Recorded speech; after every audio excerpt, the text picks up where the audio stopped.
So, at what point do you consider that you have a problem with motorcycles? Is it when you buy your fourth motorcycle in the span of about 2 years? Or is it when you get your fifth? What's going on? So different bike. This one's a Yamaha. Right now I'm on the 2017 Yamaha SCR 950. A stupid bike that doesn't make much sense except for a knucklehead like me. So where's the Triumph? What's going on there? So I'll give you the super duper short version. Tried to do the valve adjustment. Realized partway through that I was in over my head, and it took it into a shop. The shop did the repair. They identified an engine noise and told me it's a sticking valve. They kept the bike for just shy of a month, about 3 weeks. Handed it back to me, told me, yeah, it's a sticking valve. We put an additive in it. It'll clear up. Just ride the bike about 500 miles. Fast forward about 200 miles later, it's, I guess, spun a rod and punched through the casing and all that, and it took it back to the shop. And the exact words from the rep, he said, "All right, well, what do you want me to do about it?" Yeah, screw those guys. After a week of my bike being there, after I told them, look, can you just get me a quote on an engine swap or a rebuild?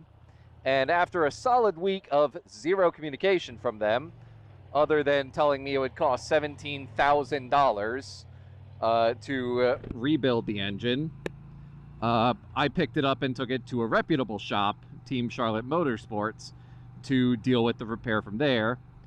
And when they and I both realized that the repair would take an exorbitant amount of time, I went walking around tire kicking on the showroom floor. I'm like, you know what? I do have the savings. I do have the expendable income to handle getting another bike to tide me over. Because by this point, like, between doing the repair myself and taking it in and all of this fiasco getting it repaired, I was without a bike and I was figuratively dying. Like, I was going through symptoms of withdrawal, not being able to ride. Like, it was bad. I was practically walking around the showroom floor scratching my neck like, yo, you got any of those cheap bikes? Saw the SCR, I'm like, huh. That is a bike I considered, but I didn't like how much it weighed. Sat on it, took it for a test ride. And, I mean, next thing I know, I'm sitting down to sign paperwork on it. So, yeah, does this mean it's the end of the Triumph Bonneville? Not quite. So technically, I still own the Triumph. But, and I ordered an engine. The engine is in. I went over to the shop and cracked open the crate with them.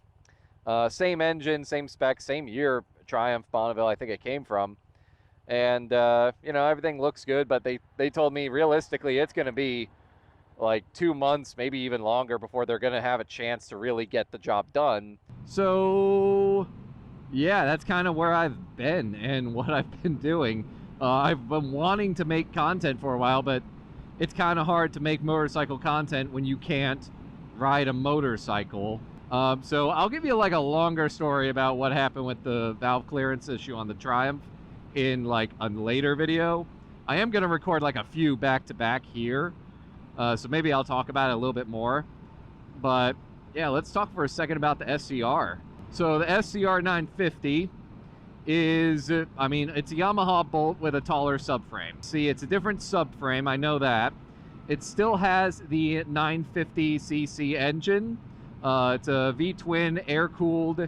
There is no ABS or traction control front or rear as far as I'm aware. It has spoked wheels, tubed tires, front and rear. I can't remember the sizes off the top of my head, but they are kind of like knobby, not really knobby, but they're blocky. They're more like 80-20 tires. Nothing like the Husqvarna, which was closer to a 60-40 or 50-50 tire with the Scorpion Rally STR tires. The bike weighs about as much as the Triumph Bonneville does. It weighs, I think, 550 pounds wet.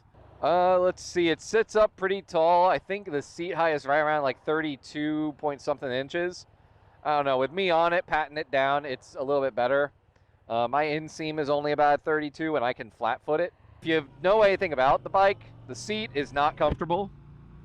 The seat is pretty darn hard. It's just a regular bench seat. But, I mean, it's not wanting for power. And the reason I mentioned earlier, it's like a weirdly perfect bike for me, is for what I want a bike to do. I want a bike that is easy to work on. It is belt drive, not chain driven. So that basically means it is, I think it's slightly less snappy response than the chain. I think it does have a little bit more parasitic loss in the drivetrain than with a chain drive. Not near as bad as a shaft-driven vehicle. But the belt allows me to go, I think, 2,500 miles between maintenance on that. So it allows for longer trips without having to worry about cleaning or lubing the chain. Although, because it is belt-driven, that also means it is extremely limited in what it can do as far as scrambling. Because it is technically a scrambler. On paper, Yamaha said, hey, it's SCR, it's the scrambler. But anyone who has sat on this bike and has ridden it knows, dear God, don't take this on anything more than a fire road. This thing, that belt could be a really big trouble if you find yourself in sand or if a stick or anything gets up in there. So, yeah, watch out for that. I don't really plan on scrambling with this thing, but for me, I'm like, I want to take it on longer trips. And on those longer trips, I want to save money by camping out most of the time. And I'm like, this kind of makes sense for that because, you know, it's got the belt drive, it can go farther. V-twin, plenty of power to like get up out of its way. It can handle 80 miles an hour, no problem. The engine doesn't feel like it's stressed at all. Feels like it's even less stressed than the Triumph Bonneville was. Plus, it sounds pretty cool.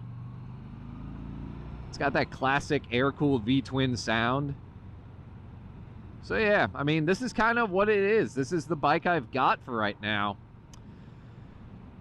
Yeah, I mean, I wish I had a final video for you for the Bonneville. Maybe like if the repair gets done, when the repair gets done, hopefully, you know, I can ride it around one more time, kind of give my overall impressions and what I thought about it.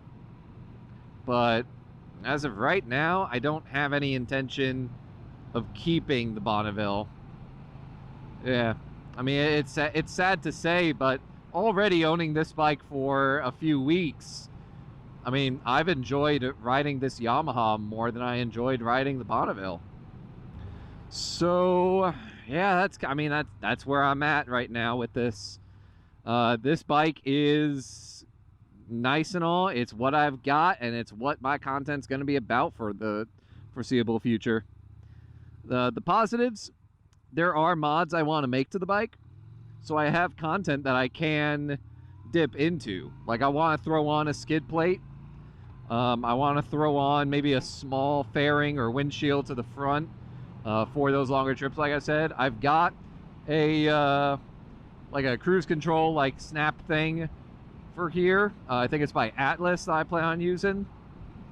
And yeah, I mean, this is the bike I've got now. So yeah, I mean, I don't have anything more else to say. This is kind of the end of the video. Thank you very much for watching. If you like this video, give it a thumbs up. I promise I'm not disappearing into the void yet.